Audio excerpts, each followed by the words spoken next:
to you today to speak on one of the sayings of Jesus, which is, I thirst. Amen. And as I was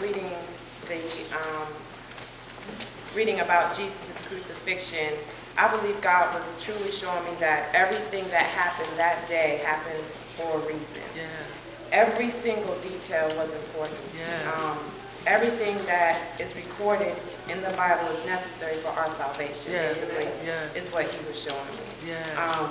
There were actually 2 times where Jesus was offered something to drink. You can read that the first time in Matthew 27, chapter 33 to the 34th verse.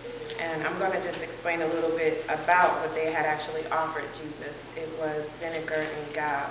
And I hope I'm saying that right.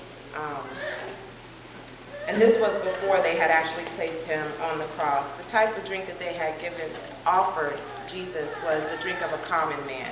And we all know Jesus was no common man. The drink that they had offered him was actually a painkiller, a drug.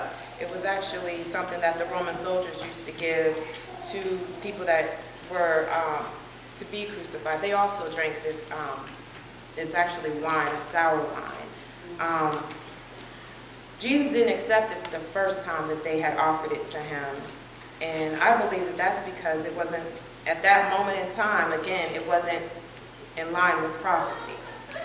Christ, the wine was kind of like a drug. And I was thinking, you know, if they came to me and they said, Keisha, we're going to crucify you. We're going to put nails in your hands and your feet and hang you on a cross. Do you want to be sedated? I would say yes. Yes. But, you know, take all the pain away. I don't want to feel nothing. Come on now.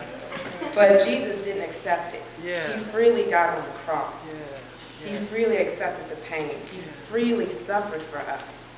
And that was the first point the second point that Jesus, that God had just, you know, really brought to me. The second time they offered him something to drink was in John 19, 28, 29, and the 30th. He was on the cross at this point. And this is when he said, I thirst. And when I studied that I thirst, God showed me something else. He said, Jesus was still in control. The devil probably at that point thought he had him. He said, I got you. You about to die. You're done. I'm going to win. You on the cross. I know your last breath is coming. But Jesus prompted the soldiers. He was still in control. He prompted the soldiers to give him that. That was fulfilling the prophecy. It actually fulfilled 2 prophecies. Psalms 22nd and 15. I'm going to read that. 22nd and verse 15, my strength is dried up like a potsherd, and my tongue cleaveth to my jaws, and thou hast brought me into the dust of death. So that was one prophecy. And then in Psalms 69 and 21, they gave me also gall for my meat, and in my thirst they gave me vinegar to drink.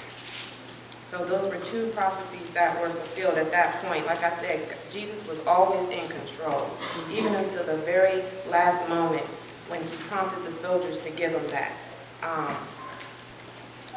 Amen? Amen. All right, let me see here. I also noticed that out of all the 7 sayings that Jesus has said, this one is the one that really expressed physical and personal suffering. When Christ said, I thirst, he was expressing a physical condition. He was still flesh on the cross. He showed us again how he can suffer with us and for us. And in that, I felt personally that I can endure a lot more because I know that he has suffered so much. It also, I believe, his thirst for the Father, to be with his Father in heaven. It was a spiritual thirst as well. So then what does it mean for our salvation? I have to really ask myself, what does that mean for me? What does that mean for our salvation? We need to know that Christ suffered to the very end, and that's how much he loved us. Yeah. He suffered to the very end. We need to have a thirst for God just like Jesus did. Yeah.